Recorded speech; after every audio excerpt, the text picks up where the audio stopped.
Right, good morning and welcome to this Cabinet meeting, Monday, the 8th of January. First item is to receive apologies for absence. We have an apology from Councillor Lucy Shires, who is unwell. Were there any other apologies? No. Okay, minutes of the meeting held on the 6th of November. Were there any questions or points on the minutes at all? No. Okay, well, proposed they're accepted. Seconded by Councillor Barley. And all those in favour, please. Unanimous, thank you. We have any public questions or statements or items of urgent business. Were there any declarations of interest, please? No. Member questions at this stage. Happy to, yeah. Recommendations from Cabinet Working Party, starting with the Planning Policy and Built Heritage Working Party following the meeting held on the 13th of November. Thank you, Chair. Yes, good morning, everybody, and happy New Year, if it's not too late to say that.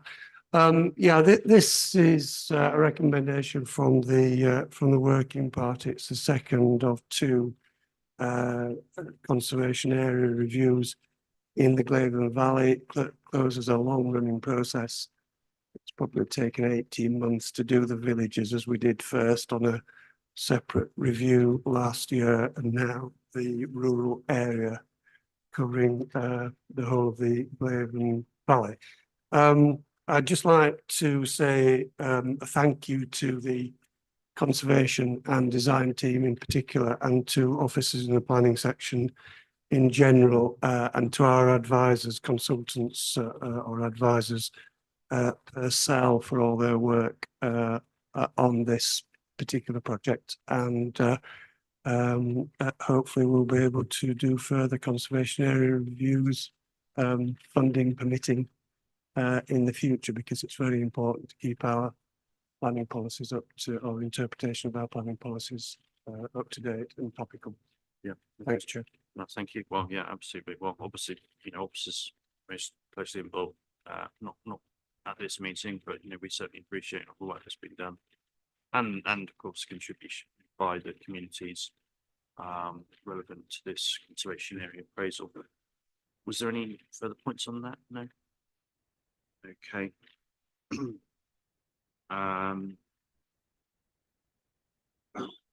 So is there any actions we need to take here?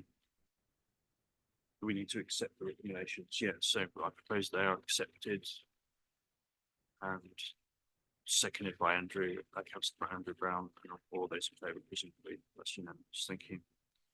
Item 8 is recommendations from the Overview and Scrutiny Committee. Councillor Dixon can make it this morning.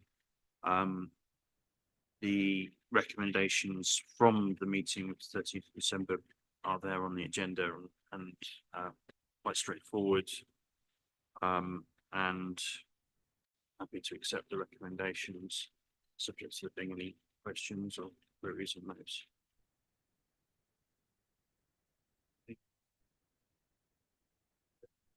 The recommendations are accepted then. Yeah.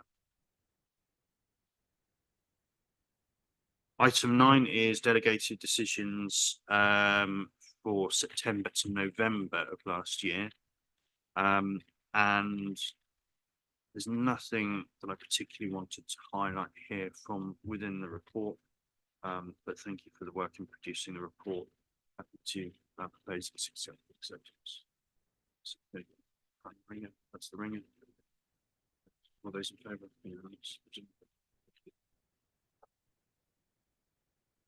Item 10 is the draft revenue budget for 24-25, and this obviously is one of the first steps in the production of the budget for 24-25.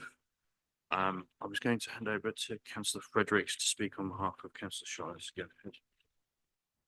I'm going to read a statement for an introduction, because obviously Lucy knows a hell of a lot more about this. So she says the calculation of the draft revenue budget is something we must do in order to set a balanced budget.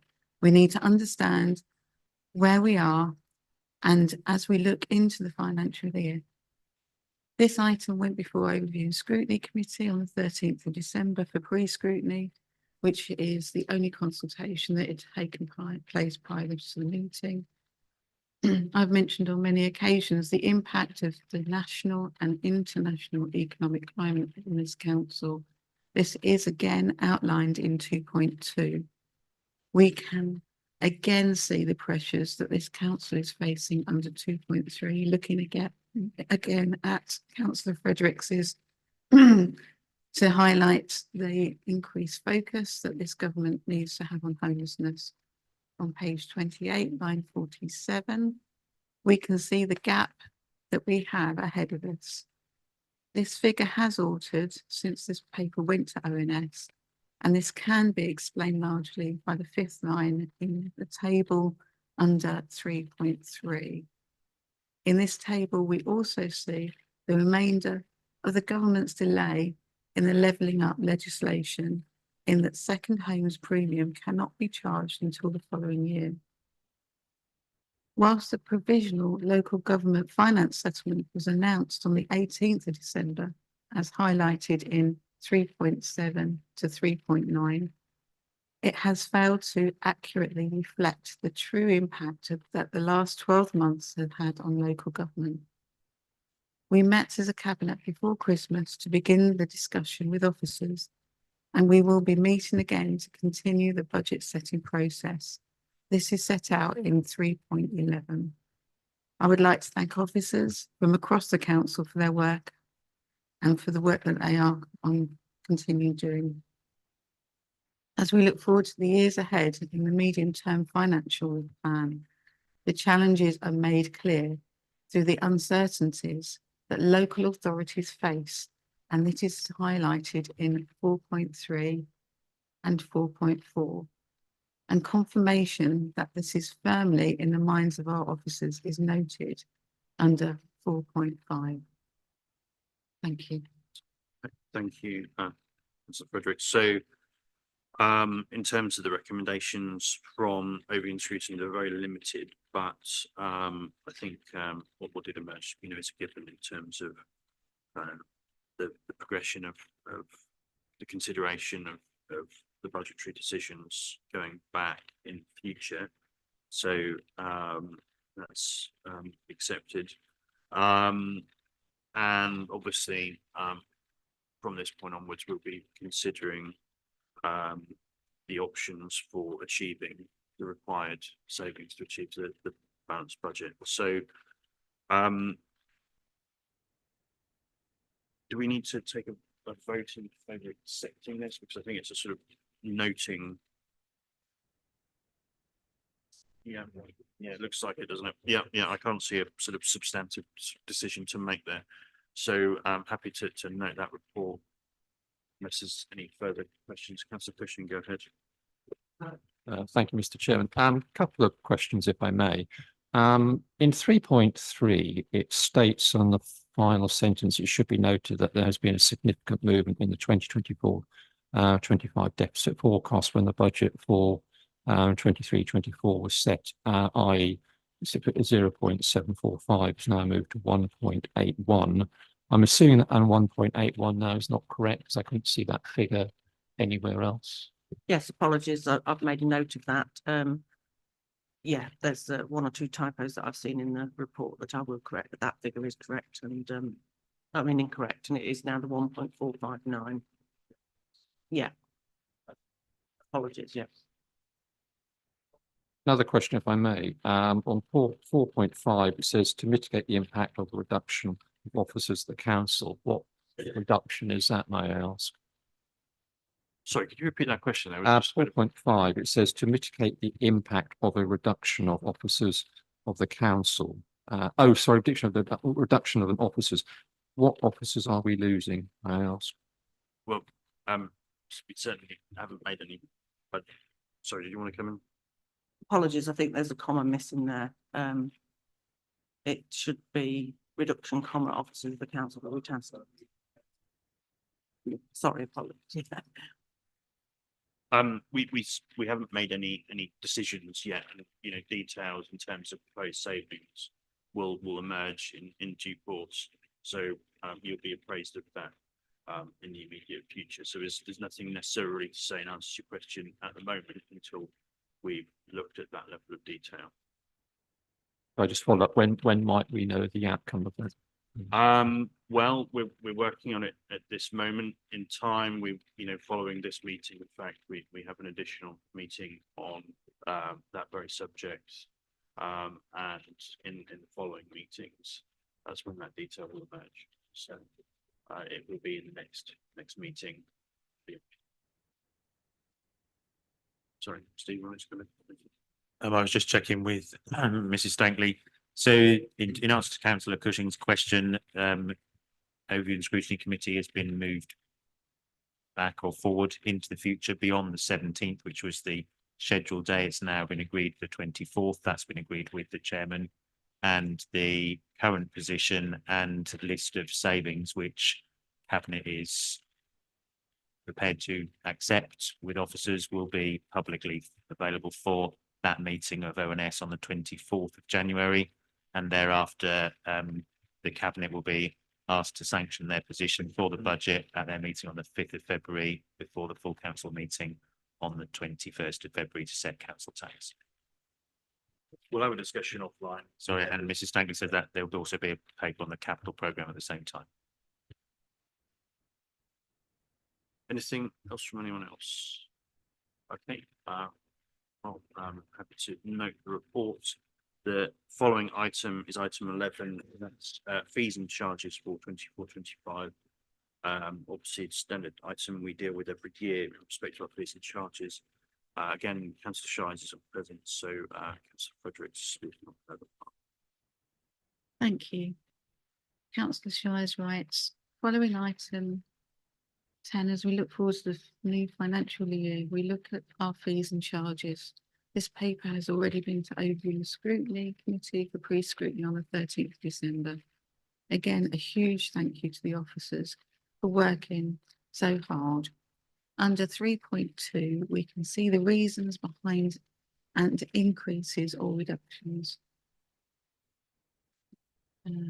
Yeah, from 3.4 to 3.10, we can see how service areas have been identified opportunities to generate additional income. It should be noted that car park charges remain unchanged in this report. These are to be reviewed and brought back at a later date. Thank you. Okay. So the item's already been through scrutiny committee, as far as I'm aware.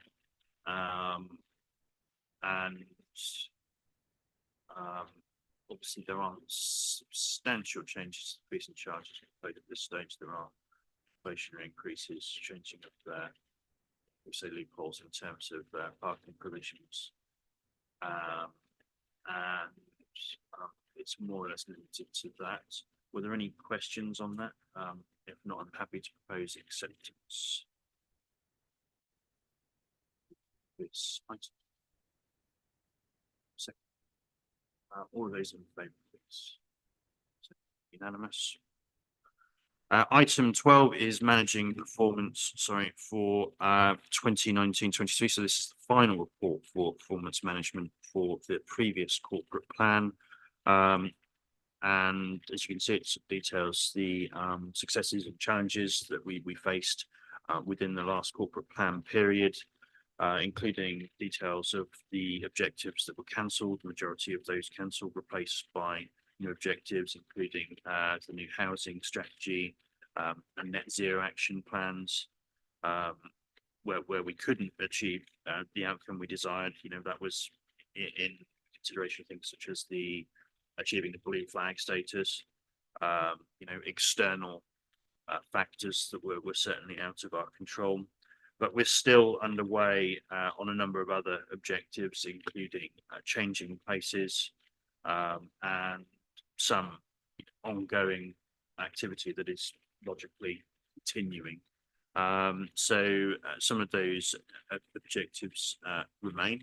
But I thank officers for the production of this report, the final report for the previous corporate plan period. And I'm happy to propose its acceptance. Are there any questions? Please, okay. And is there a second, please? Councillor Fredericks and all of those in favour. Yes, thank you. Item 13 is managing performance for quarter two. And that's this corporate plan, just for clarity. And as we can see, continuing impact of nutrient neutrality on housing delivery, some very good progress on Rural England Prosperity Fund and UK Shared Prosperity Fund, in fact, among the top in the country, continuing our record there, in fact, in terms of grant provision, outside funding grant provision, which is distributed, which has been obviously historically very good in recent years. Further discussions, of course, in Stalham on High Street Task Force, detailed within this management report, performance management report for this period, and I think quite a successful meeting there in Stalham of the High Street Task Force, and obviously moving ahead to consider the outcomes of those sessions shortly. Market increase in visits to the office and telephone calls within this period, but it's also the time within which we introduced the chatbot, which I've forgotten what she's called. I'm sorry, Nelly the chatbot, which I think is going well, and learning from those public interactions, but very interesting increase in public demand for our services. So, well done to all staff for dealing with that during that time. And, some more progress detailed on net zero efficiency investments, it's just Catfield, and locations such as the Reef and Cedars within this report. So always pleasing to see built infrastructure works moving towards completion, and of course we're still exceeding expectations at leisure centre visits across the district, which is very good to see. So I think that's, oh well, I just also wanted to say again, detailed within the report is fantastic planning performance, which it really is exemplary for the authority. So big thanks to officers for everything that's been achieved there.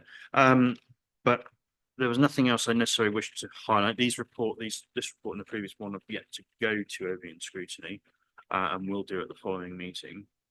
So happy to propose acceptance of this report, to note it, subject to any further questions. Thanks, Chair. Yeah, I'd just like to echo what you said about the planning service. It's a credit to officers and management in the planning department that we've turned the ship around, as it were, in the delivery of our planning service. And we've got our ongoing planning service improvement plan, which continues to make progress, and hopefully in a matter of 3 to 6 months' time, we'll have the outcome of that, and we'll be able to make even further improvements on the back of additional funding made available from government. So the future is looking extremely good for our planning service, Chair. Yeah, absolutely. Yeah, thank you for that.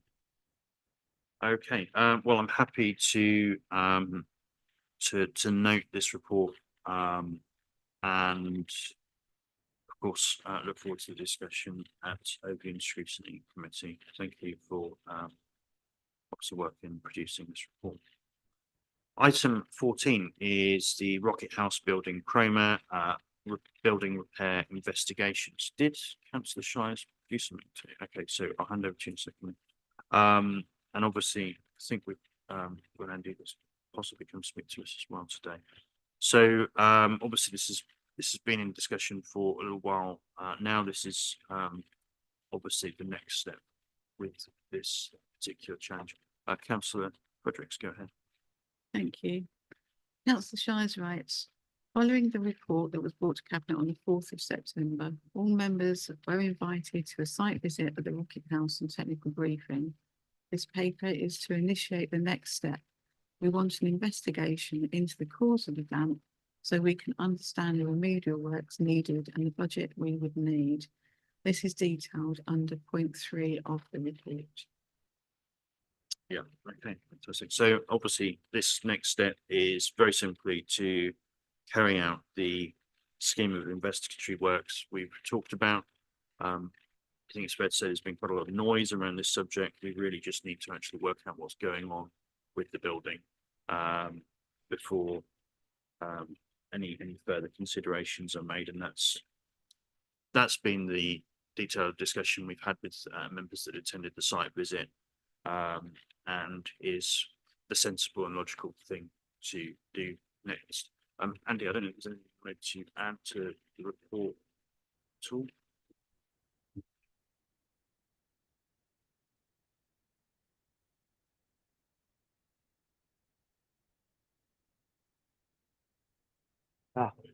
Okay, apologies, sorry. We have obviously got to do some investigation work. The work that we're actually planning for the funds that hopefully will get approval will be some localized investigation work, mainly around the toilet block area.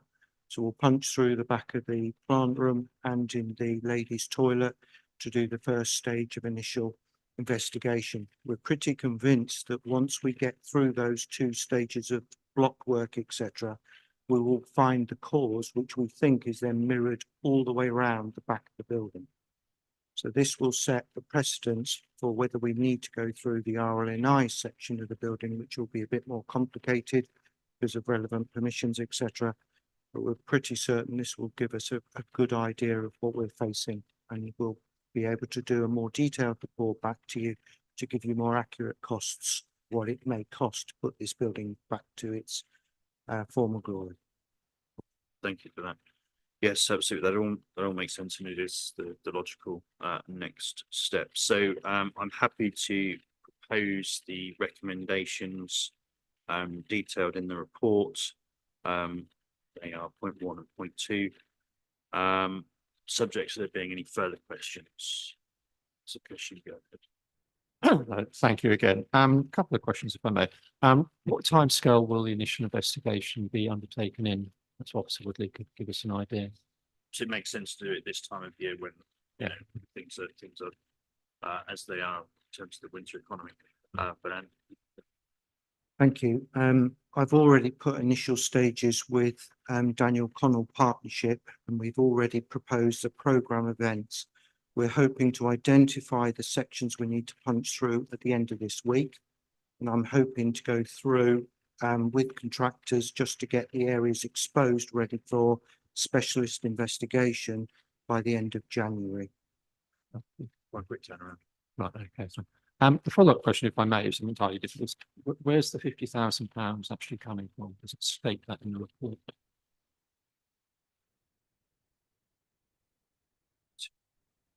This one, the capital budget outlined previously.